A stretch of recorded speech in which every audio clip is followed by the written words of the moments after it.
Hi, good evening, and welcome to the second half of our second Black Box talk for Caribbean Linked 6. Caribbean Linked is a program that is managed by Atelier 89 in collaboration with the Fresh Milk Art Platform in Barbados and ARC Magazine. And we're really lucky and privileged to be in our 6th year here in Aruba at Atelier 89, introducing artists from across the region with one another and with curators and writers doing fantastic work.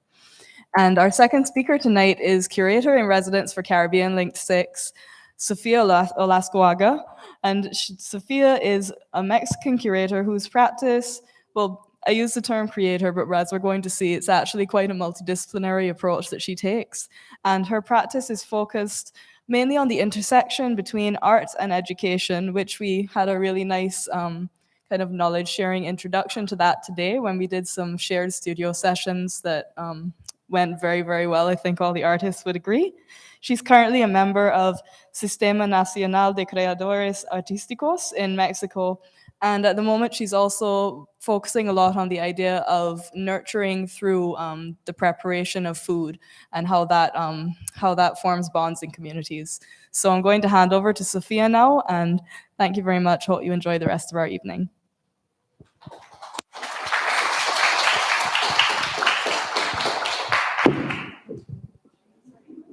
You hear me?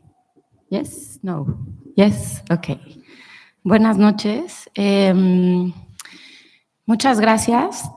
Thank you very much for the opportunity to take part in Caribbean Linked 6, for the chance to accompany these group of artists and writer and the Caribbean Linked team, and to inhabit this former school as what I see or would like to see as a temporary community and perhaps, hopefully, a long-lasting one.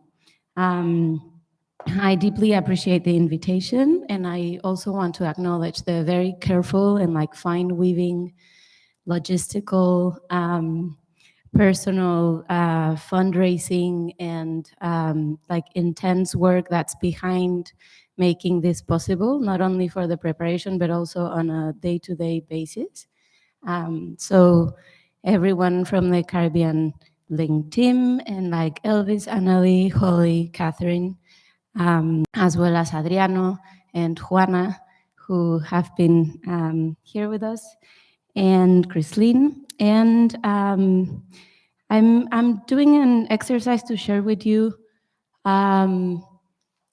what I feel. I'm kind of in a moment of transition. I feel maybe we all are. I think the different pandemic effects and consequences have hopefully changed things profoundly and structurally. And I guess I feel I'm in a moment where I don't yet have the new words to name the kind of deep transformations that this experience have brought up over the past years. But I'll talk a little bit about how I understand my practice now. Like Kath was sharing, I understand it as an intersection of art, education, research, and curating. I've never really felt comfortable defining my identity through my practice. Like I don't say ever that I am a curator or that I am an artist. I do respect, though, deeply the people who do and who defend that positioning.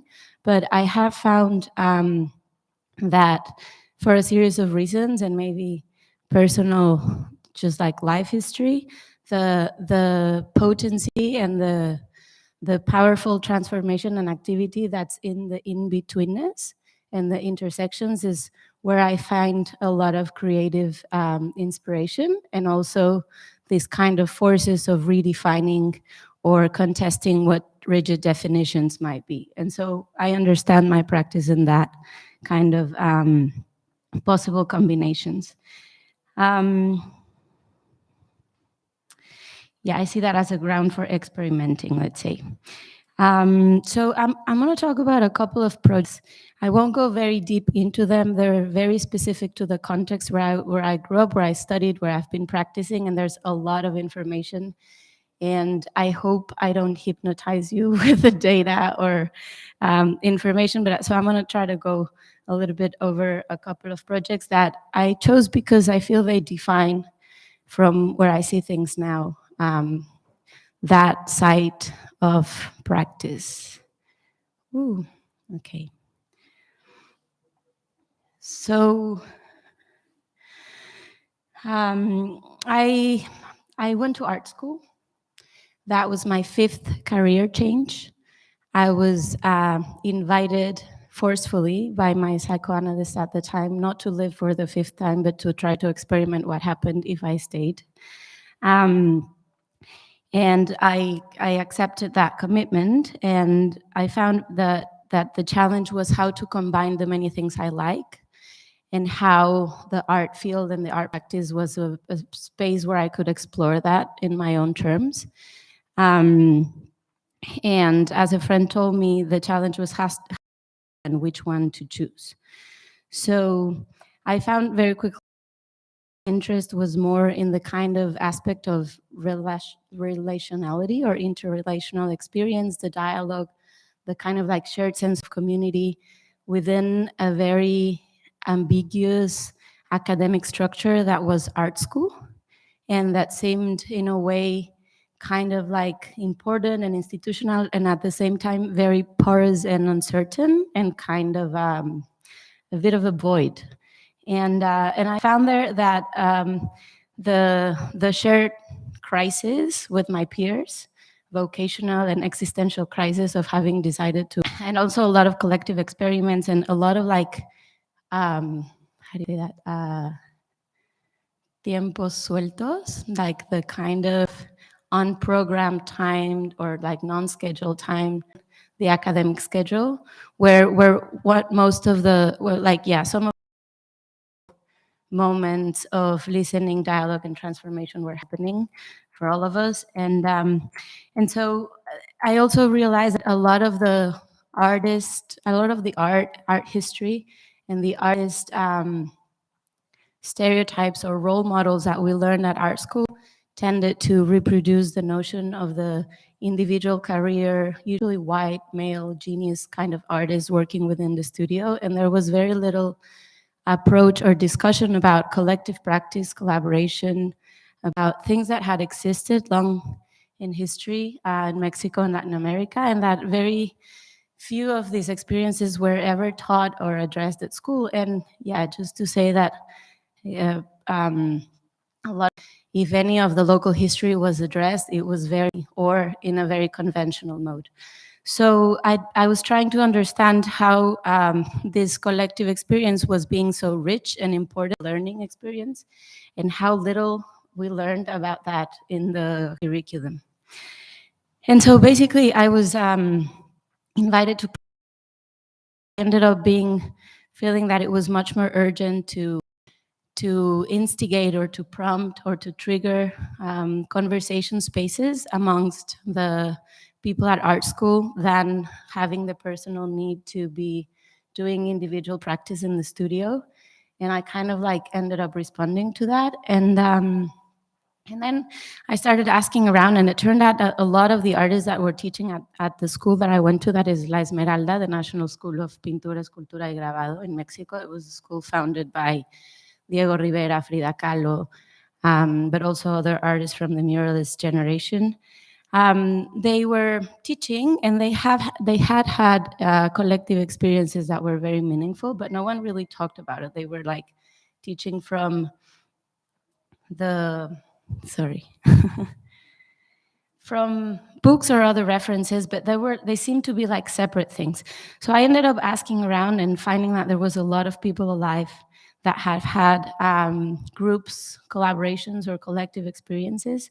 I ended up organizing a series of discussions that I called En Conjunto, Grupos Colectivos o Colaboraciones, which means like together. It's kind of together. And I'm not going to talk specifically about them, but they were 7 sessions where around 43 different artists participated with. It wasn't a historical review, but I did want to ask, like, how is the notion of grouping or getting together changing throughout generations? So from the 70s till 2006.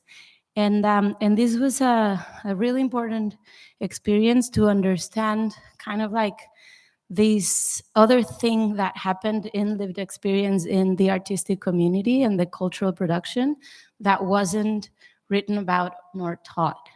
And the kind of need or mission and my own interest to and shared with other people, of course, to ask around and to create spaces to listen to each other and kind of like claim collective memory in a way. Not necessarily the academic of a historian writing history, but getting together with others to learn about recent experiences and practices and the learning that came from them. The themes and the problematics and notion grouping were very interesting. They had to do with more politically positioned groups, with other generations that created independent spaces, to collectives that worked with or mixed media, and so combined a kind of like marketing-based or market-based commissioned video work for events and parties that then also funded experimental work, to educational projects based in collective practice.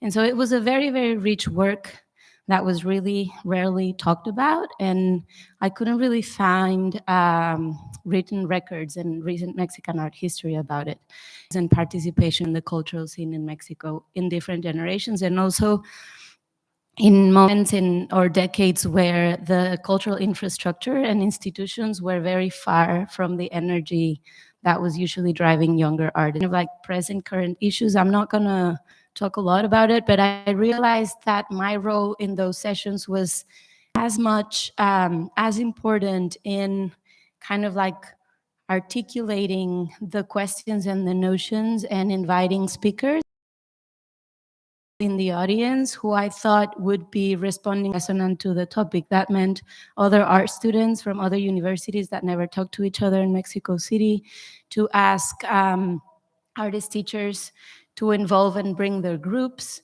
and also to invite people from different generations to be respondents throughout the 7 sessions, so that what was happening was not only in the panel and the names, but it was in all of the positions of the conversation, right? So as important to be talking than to be listened to, and kind of like the dialogue. And so out of this, my thesis for FA, the director of the art school at the time asked me how was this art? How could this be hung in the wall? And he was pointing us his paintings in the wall. And I said, I can put a little hanger behind what I turned into a kind of edited publication that was a transcript, but also a discussion around the different conversations that were held over the 7 sessions that we had. And I turned this into a kind of binder. The bureaucratic is that you give 10 copies to the school, go to the library of the school. And I'd been previously involved in trying to fundraise and get books to it was a pretty sad library. And so I decided to make my intervention not to be hung on the wall, but to be placed in the library of the school so that future students could find a kind of register, not the history of art collectives in Mexico, but at least a register of conversations and people's experiences that I couldn't find. Yeah? Yes. Can you elaborate why universities or why this place Stella in the So, because I was invited by now a dear friend and colleague, Sol Lernaro, who's an amazing curator who's focused her work in creating archives, but spaces to look at like counter histories, let's say, of recent art practices and art and activism practices in Mexico. And at the time she ran a project that actually she designed as her and it's not a BFA, but as her BA thesis in a university that's called Universidad del Claustro de Sor Juana. And not Sor Juana Celda, I mean, it was where Sor Juana was a member of the community, let's say, or where she was in part of the cloister. But there was a duchess in the cloister that had her own separate celda or cell that was kind of huge or bigger than the other ones, and that was unused by the time that Sol was a student. And so she organized a project to claim that space and create a contemporary art program that was amazing, and that was called Celda Contemporánea, and that she ran like miraculously with like 0 or maybe -000 funds, and made just amazing work for young artists, mid-career artists, and like overlooked sort of artists that were in their 60s or 70s. What? Sol, no, but Sol, that's my friend, but the countess, she was. That's why it was called Celda Contemporánea. But yeah, that's more or less. Please make questions if. So something I realized there was that I was really interested in how changing the arrangement of space, like in organizing a conversation, there was a formal, spatial, durational, and of course, content and discursive elements that I was very interested in experimenting with. And that the arrangement of those was both an experimental practice as much as the consequences of the changes in the arrangement had a political meaning that I was interested in engaging with. And that is where the speakers are placed, whether you do a confrontational, conventional arrangement, or whether there is a setting where there's multiple points of view, how much of the time is given to the speaker, and whether you can balance that with the conversations and the questions, to go a bit further, the Q&A, and kind of like weave a more porous dialogue that doesn't depend only on the 3 smarter people in the room or the less shy to take the microphone. And how that had also, it could be arranged or composed, also from a political point of view, questioning the conventions and how that happens. Yeah.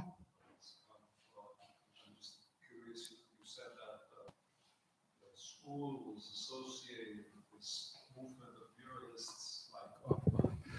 You were saying the school was associated with this movement of muralists like Siqueiros and Diego Rivera, but that the curriculum was mostly Western European or North American art.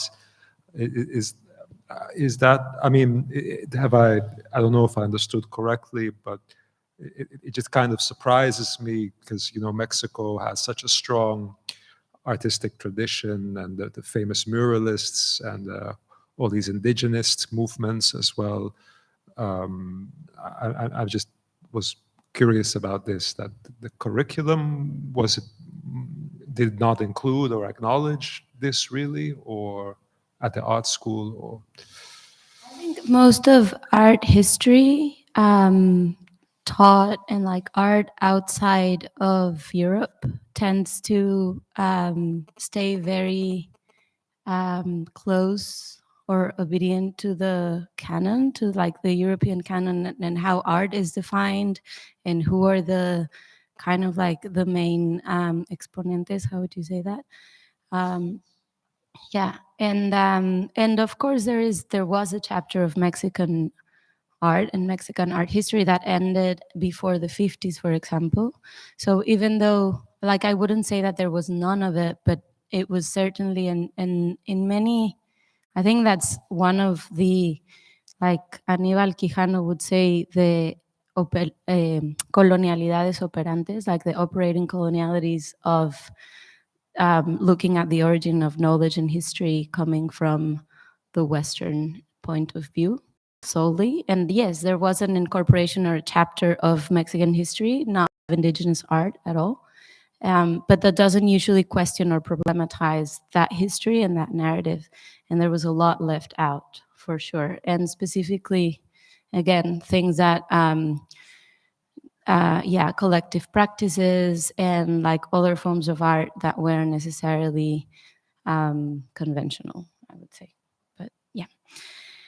So anyway, I ended up deciding that I was really interested in experimenting with public programming as something that was actually a field where I could play with the different elements. I think I will talk about this later. And then to kind of question how to intervene or in things that were both what was happening on stage and kind of like the positions of enunciation that happen in all these events that I mean as a cultural community and as an artistic community give so much time, energy, and importance to, that have to do with talks like the one today, but also to symposia and to conferences, and like how much there is a desire and a need for gathering and for kind of like being part, not being part as in being in the picture, but as much as in kind of like encountering these other peers into things that we're concerned about and many times working individually. So how powerful that desire is, and how rigid most of the ways in which we respond to that desire, which is the formats in which we program, like how conventional and how the inertia of repeating certain very traditional forms of articulating this public programming, how the device, one would say, doesn't or fail to respond to the desire, right?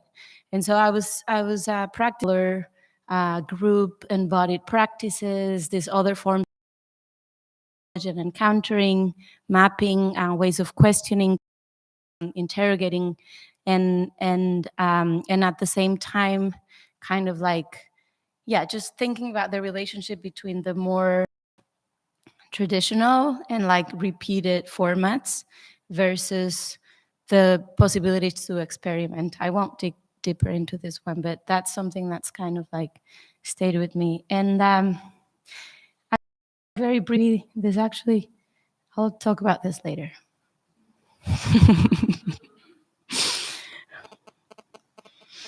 Anyway, so then I ended up having to kind of like think why I was so insistent about collectives and collaborations and what that had to do with me. And I realized that I'd been in a active school of the Freinet, the Celestine Freinet method that was very much based in teamwork and assemblies and kind of many things that were inspired by the workers' movement in the 19th century in the border of Spain and France. But at the same time,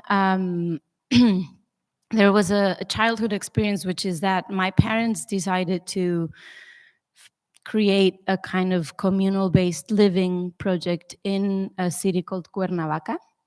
And I realized as an adult that back then that I'd been telling myself the stories that I heard from them or that I thought I remembered because I saw in pictures or someone told me, but I hadn't really had an adult or a current conversation with the people that were part of that community where I grew up.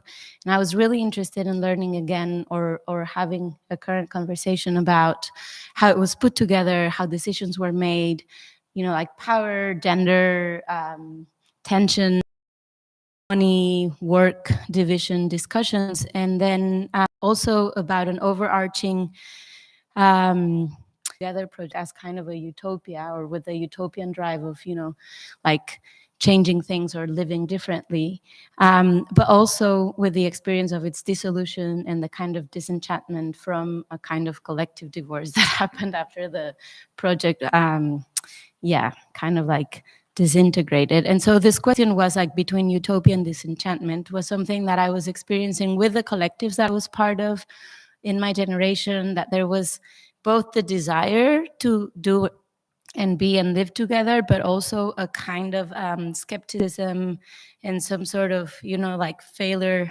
approach to that. And I was thinking, like, what if we don't look at it as one way or the other? If we don't look at it like either in one way or the other, but about what's in between. And if a utopian, let's say, drive was followed and something else was tried different, my question was what was learned rather than whether it succeeded or failed, which was a kind of flat way of looking at it. The artist, utopia, the Europe influence or the American influence? Or is there a utopia in Mexico itself?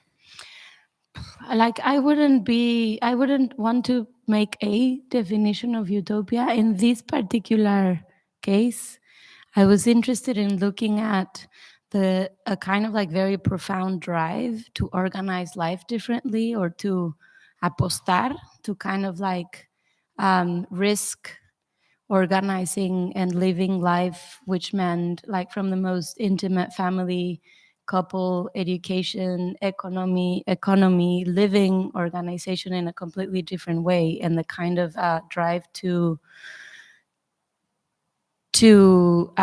believe that there's something worth enough to, you know, like putting all your energy into it. And so that's thinking about it then.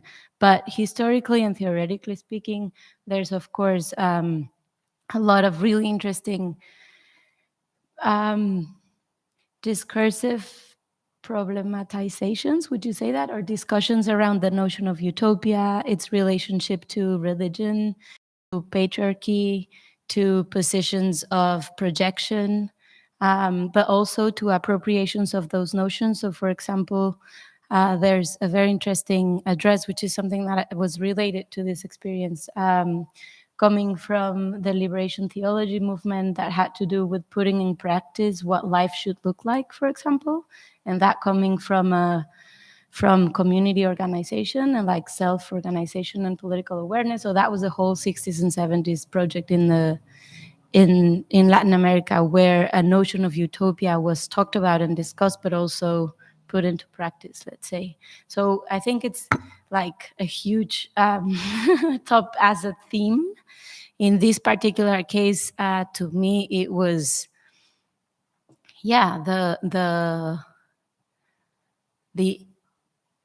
the life energy and the decision or the resolution to create your own terms of life differently and see where that would take you, and that being a collective endeavor, I would say.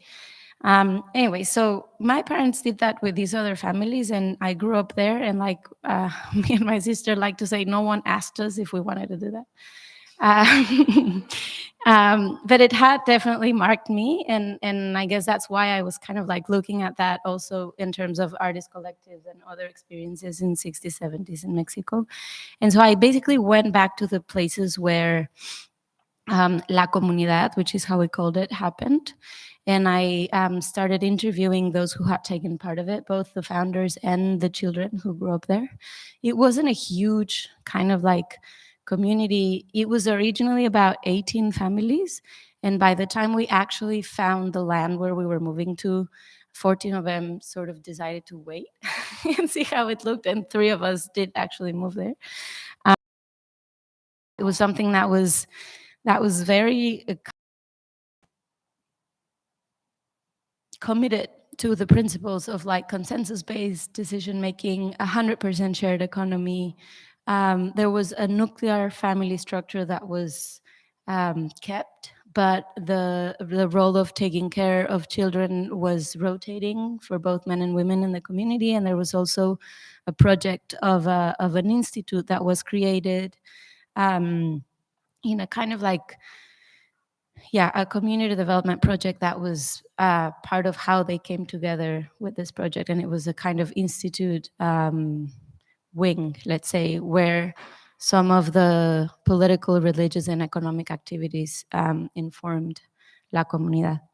And I started trying to trace what they were reading. This was not like a coherent either leftist or activist or religious or academic. It was a real mix of things that were happening, from like the new left in California in the 70s, organizational development to liberation theology. But it also, looking at these different references, I understood that they were part of larger movements that had happened in Cuernavaca, which is where I grew up and this happened, many decades before. So Cuernavaca itself, which is a city that we call it small, is 1.5 million people, but we call it small compared to Mexico City, which is over. It's 100 kilometers south from Mexico City, and it's called Cuernavaca. We were talking about it the other day. Cuernavaca, it's like los cuernos de la vaca, so like the horn of the cow, but its original name was Cuauhnáhuac in Tlahuica, which is a branch of Nahuatl. That meant the Valley of Flowers. And the Spaniards couldn't pronounce, so they turned it into Cuernavaca. It does have a different altitude from Mexico City. It's a, let's say, distance drive. And it has a completely different weather. So it's been historically a place of a kind of like more fertile social experiment since pre-colonial times, of projects that are to be potentially utopias, let's say, or at least a different possibility and environment, but close enough to the urban infrastructure of Mexico City in terms of financial, institutional, and legal elements. And so Cuernavaca has had many experiments that I won't talk about today, but like I said, since pre-colonial times. And it did attract, for some of these reasons, a number of very interesting people between the 50s and the 70s that ended up generating, or that in this context, there was an emergence of specific projects addressing alternatives in education, the relationship between critical pedagogy and social movements, also collective and self-organized mental health, and also some of the first feminist studies centers in Latin America. And so Cuernavaca was this kind of boiling, how do you say that, like important site of encounter for a number of people, also passing through sometimes or in and out, but also kind of like staying there to create. And so one of these people was Ivan Illich. He was an Austrian philosopher who was formed in the Vatican. And he ended up creating a center that was called CIDOC, which you can see here. It's Center for Intercultural Documentation, Centro de Documentación Intercultural, o Centro Intercultural de Documentación. And he came from a long personal trajectory of kind of like questioning otherness, one could say, from his encounter with the Puerto Rican community in the north of Manhattan, in Washington Heights, to spending over 5 years stably and then in and out Puerto Rico for other, where he started thinking about the consequences of the imposition of Western institutions as a consequence of colonialism in Latin America, and the need to, as someone being formed in the Vatican, to interrogate but also document the effects of the Catholic Church in Latin America. And so the Center for Intercultural Documentation was the effort to bring together documents, but then also activists and thinkers and people engaged in movements to question and think together what were these effects and ideally how to counter them. And one of the first seminars that he organized was part of a series called Alternatives in Education. And one of the first institutions to look at in terms of their effects was the school or schools. And over 7 years, summer seminars, a number of people attended, where he invited and prompted very controversial discussions around the effect of schools and what he first called the breakdown of schools, and later a book from the 70s that's well known from his critical work at the time called Deschooling Society. And it's a complex work that I'm not going to get too deep into, but one of the main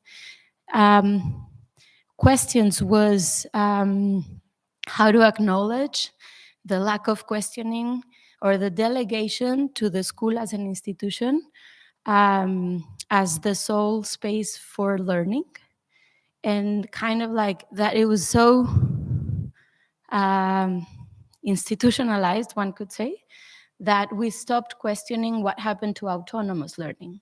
And so there's a wide cultural assumption that learning happens, or that education equals learning, that the kind of institutionalized knowledge is the valid one, and that there's so many other forms of knowledge that are not part of the curriculum that are immediately left out, but also that there's an authority who's the teacher that is licensed by the institution to perform a certain authoritarian role that includes having people separated by age and gender in enclosed environments over long periods of hours, and then how this becomes what he called the hidden curriculum, which is more a way of training workforce than actually a space for developing knowledge and learning that doesn't, let's say, feed that particular workforce demand. Anyway, so Deschooling Society meant, and the breakdown of schools, however provocative and controversial, meant less the need to destroy the school building, and I like saying that, being in a school or a former school, and more what he called the schooled mind, or the school culture. So how we've introjected these different ways of separating the valid knowledge from the non-valid knowledge, the sort of like academic specialist, and also the erosion of our own autodidact or self-led learning as one of the major cultural effects of schools. So this is something that he called the institutionalized imagination, the effects of institutionalized imagination, and the institutionalized ones, or those of us who've been through institutions and certified, become the professionals, who are the ones who exercise and execute this knowledge in our context. So I need to narrow it down because there's a lot of information, but basically there's a proposal that he makes in this book about how we could organize other spaces for learning, which he calls learning webs, and how would it look like to be basically a space that mediates, or an entity that the encounter of anyone who wants to learn from anyone who wants to teach, access to objects and tools, and also a kind of basis of knowledge exchange that will interrogate costs and credentials and a number of other things representing the existence of the institution. And I basically invited people in Cuernavaca, friends and colleagues, to use these learning webs to make a research about Cuernavaca and Illich, and to try to find out, to put together an archive, to make facsimile versions of the homemade prints that were distributed at the time, who had taken part in those discussions and what they published. And in a way, CIDOC itself worked as a learning web, let's say, or as a practice of these ideas. This is Paulo Freire on the left, an important critical or popular pedagogy of the oppressed. And we were basically tracing together the network, or the affective, would say, weaving, who were part of CIDOC at the time.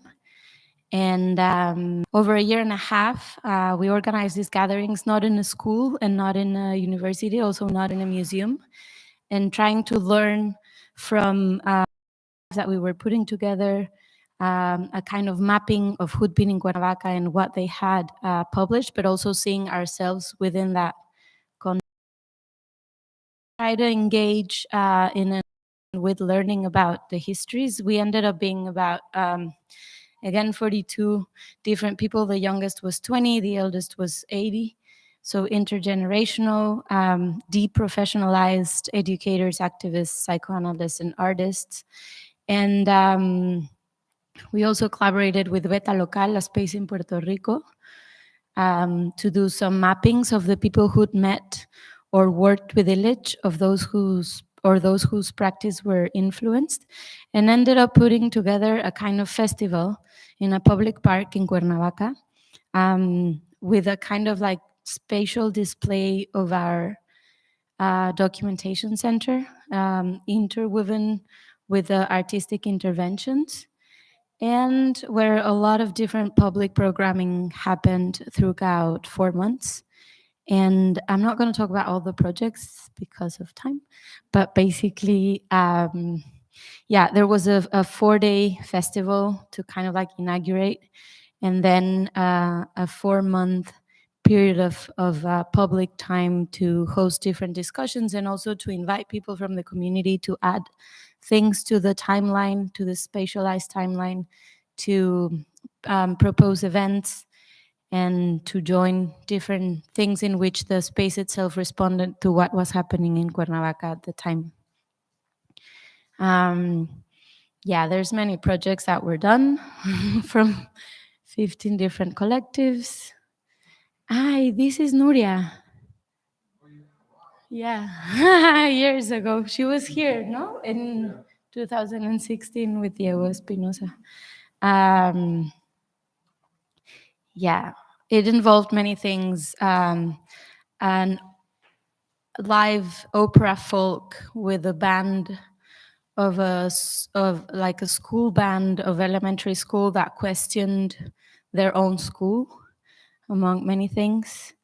Yeah, a park dance night, and also a final meeting with a wide community to discuss how and where to keep this archive alive and active. And this is now part of a place, which is what you're seeing now, that's called Aeromoto, which is a public art library founded by some of the members of the collective of Entropía y Desencanto, where the archive is now accessible in Mexico. Yeah, so I was gonna talk about the cooking, but I think I'll leave that for another session. Yeah, for Sunday.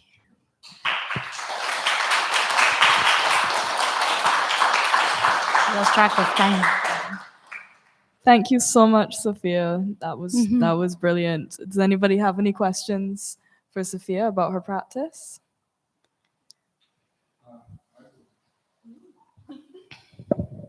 So during the last years, did you had any how do I say it, seeing the results by all these programs globally in Mexico itself, where it was held? How was the response, and how is it today?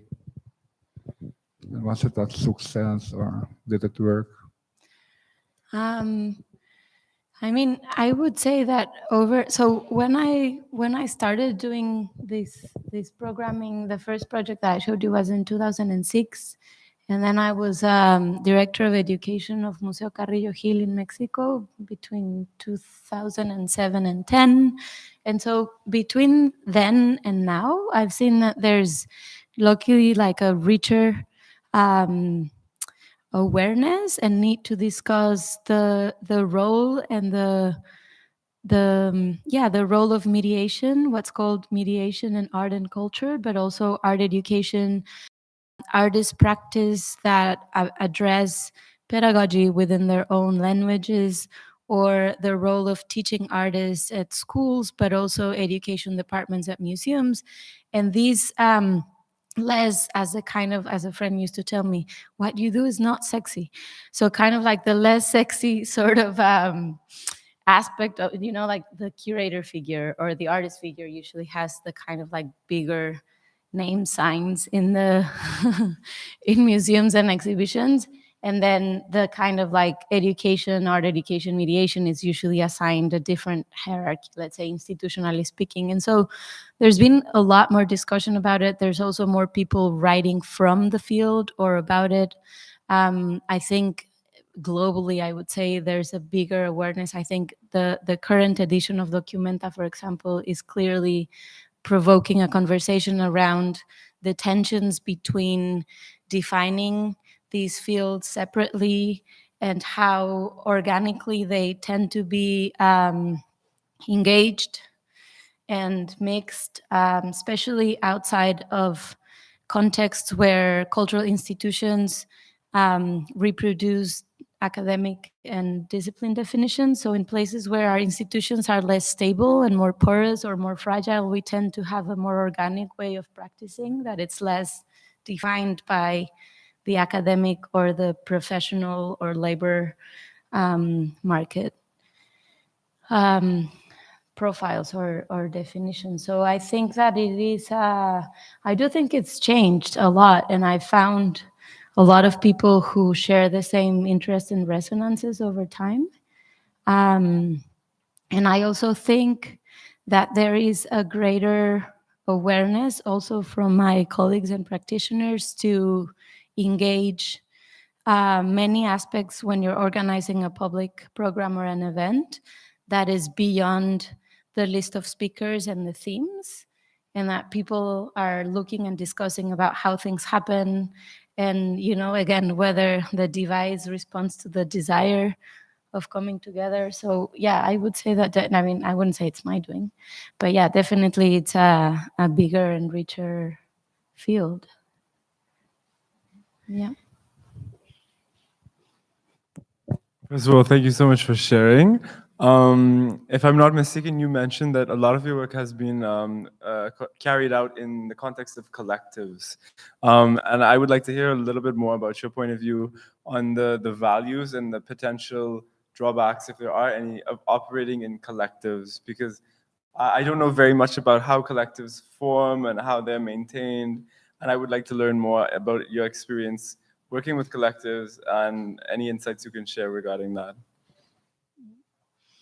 So personally, I think that there are certain things that happen when you do things with others that you wouldn't do on your own.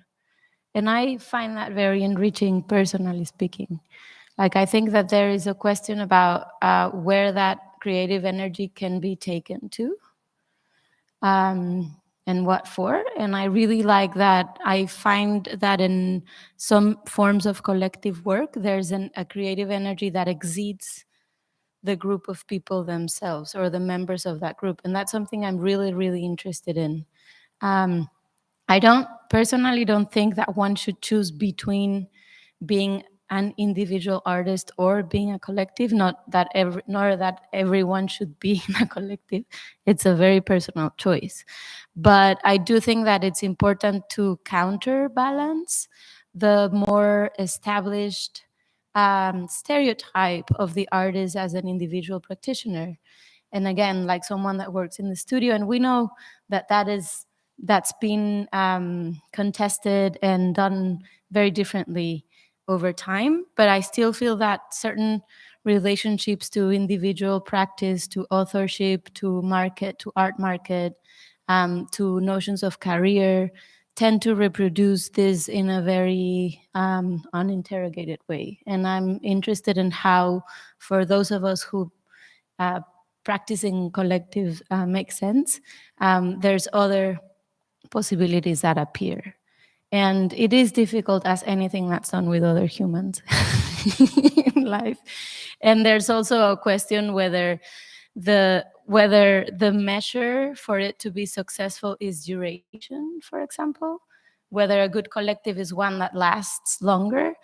I think, to me, a good measure is the sort of like the transformational capacity of that energy coming together. And sometimes that has a timing. And it can be an event or a coming together for a political purpose, for example, that is a one-time only thing. And it can be, there's collectives who are over 30, like Art in General, for example, they were together for 27 years. They were more than an artistic collective. There's many examples of long-lasting collectives, but I don't think, to me, that is the parameter to measure whether they were successful or not. I had a sort of a comment and a question, I guess. The comment was around the idea of utopia and disenchantment. I just wanted to mention that that really resonated, particularly after, hearing about so many people's work here today in our studio sessions. This idea of like existing within a space in the Caribbean, choosing to come back, choosing to leave, and like whether or not we're seeking a better landscape or a better life for ourselves that might not exist, but at the same time understanding the very particular challenges that we do have with the region and why we are disenchanted with this space. So I just wanted to say that resonates. I guess my question is also around this measures of success, I suppose. So like if you're an artist or a collective who wants to like access certain resources, there's this disconnect, like you're saying, between academia or between institutions where if you're applying for resources or a grant or funding, you're always trying to fit into their format, which very often is based on output, based on these very rigid measures of success. So I wonder if you have any thoughts or advice, I guess, on young collectives who want to operate a bit more outside of this norm, but the fact is that it's difficult for us to access the resources we need to do the work we want to do. Yeah, I mean, I think that one of the ways I've seen collectives being useful, also referring to your question, in a certain stage of career is that, for example, having an access or the chance to put together an exhibition when there's 5 of you working to get, someone to sponsor the beer and another one to paint the walls and things like that. Sometimes that, I've seen that in Mexico, in my generation, it creates a platform of visibility that has also attracted, like art market and like curating and like institutional interest. And there is a thing about that being used as a strategy from young artists as a kind of catapult, and that then sometimes remain as a collective, and some others, they have a kind of individual career after that. And in the question of funding, so I'm not advertising Documenta 15, but there is a very particular way in which there is a network of people practically and politically engaging what they call the funding paradigm shift. And in the exhibition is called The Question of Funding, about trying to engage with funders to problematize and kind of like redefine the terms in which trust, accountability, success, result-driven relationships are created between funders and fundees. And that's super interesting. There's another project called art.coop, This is people in the United States, and it's many, many, many different collectives engaging in study groups, seminars, and many other strategies to contest, but also intervene directly with funders in how the parameters of grants, for example, and support are delimited, and not only in terms of individual or collective, but also like diverse subjectivities and like forms of identity, and how that is that can be more critically addressed in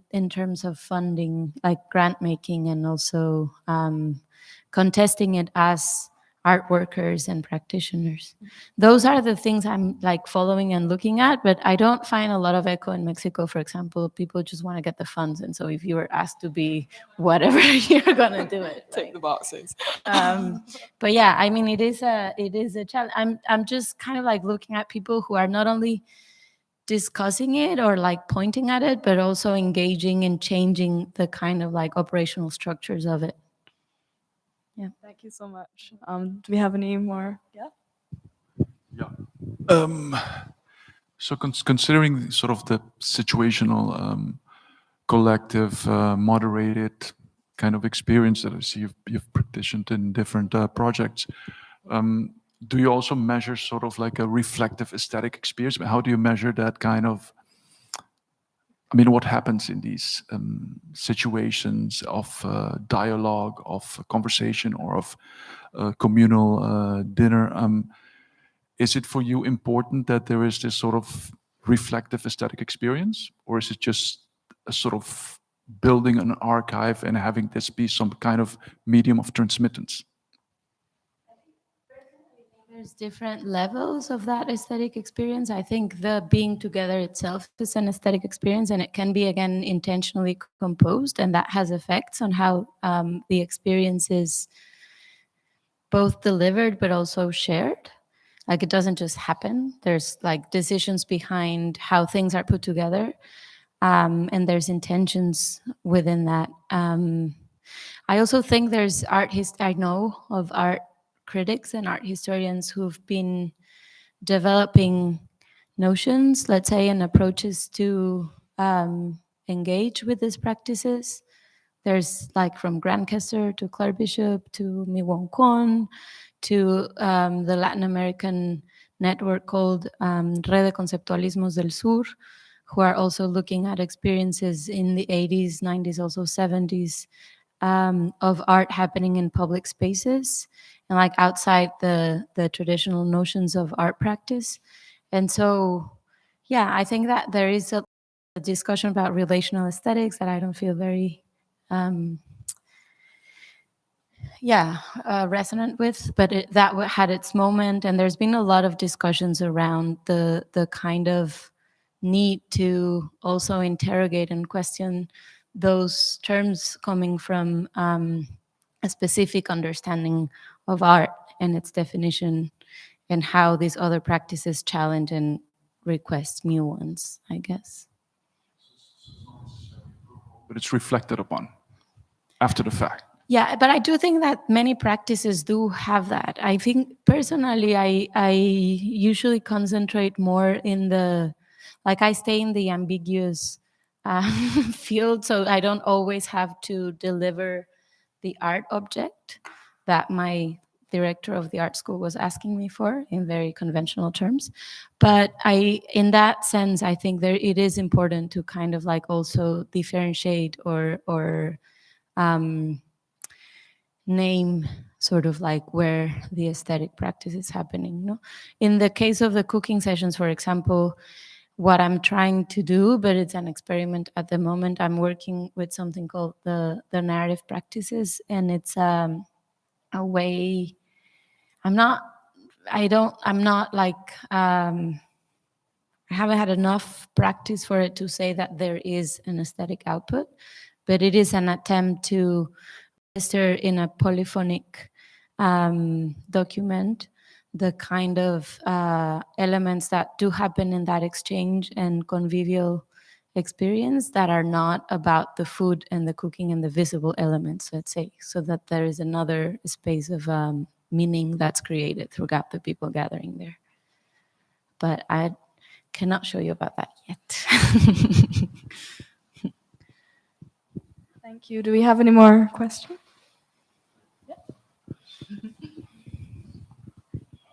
Yes, well, first of all, thank you for bringing up Ivan Illich and Paulo Freire, and I think their ideas about education should be more imported here to Aruba because of the particular history of the primary and secondary education system here. I want to. My question is, how do you avoid collectives from becoming really therapeutic communities where people who went to art school together afterwards, they just comfort each other, or they're groups of friends? And because I have personally encountered many collectives mostly in Europe, and they generate a certain disquiet with me, because most often, I'm a bit nostalgic for the time of movements in art, all these vanguard, movements, not just from Europe, but also from Latin America and the Arab world, from that, bygone era of, movements. And I see collectives today that I've come across not so much as generating new ideas, so much as, derivative. They're adopting ideas that are in fashion, or that are being pumped, into them by the academic world. And I just noticed in the Netherlands, elsewhere, that they tend to become therapeutic enclaves. And, someone like Illich was a very, wonderfully deranged and confrontational man who was constantly trying to deprogram people, to get people to break certain patterns and to push people out of comfort zones. And how do you how do you envision that being preserved, in this notion of collective that doesn't become, a too comfortable place for people who went to school together? And sorry. So there's a Mexican thinker and activist who passed away earlier this year. His name is Gustavo Esteva, and he was someone who worked with Illich very, very closely.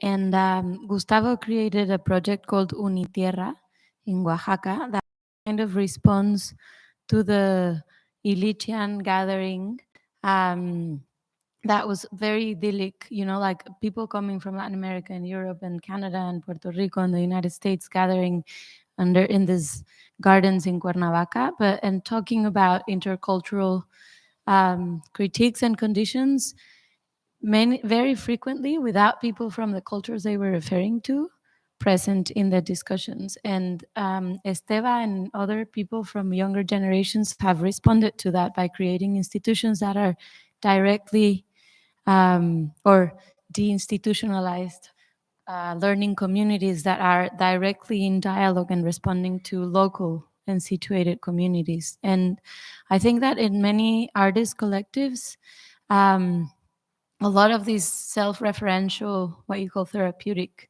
like self-referential tendency is broken when people commit to a site and respond to usually the political violence surrounding our daily lives, basically. But I think that's a question that happens a lot with like contemporary art in general, not only collectives, and the kind of like desire and need to both defend its existence and recognize those who are part of the community we create or recreate, and at the same time the need and the desire to go beyond it, and the tiredness of that being so self-referential. So I guess it's a tension. I don't think it's long gone. I think there's a lot of people doing interesting things. So much, Sophia. I think we're going to wrap up our evening here. But thank you so much to both of our presenters tonight, Sophia Olascoaga and Ana Maria Hernandez. We really appreciate you being here. And yes, round of applause.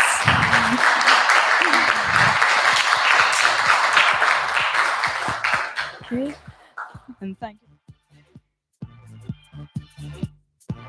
To remind you to tune in again on Monday at 7 o'clock for our next speakers, Ethan Knowles from the Bahamas, our writer in residence, and Samuel Sarmiento, a Aruban-based artist. Thank you.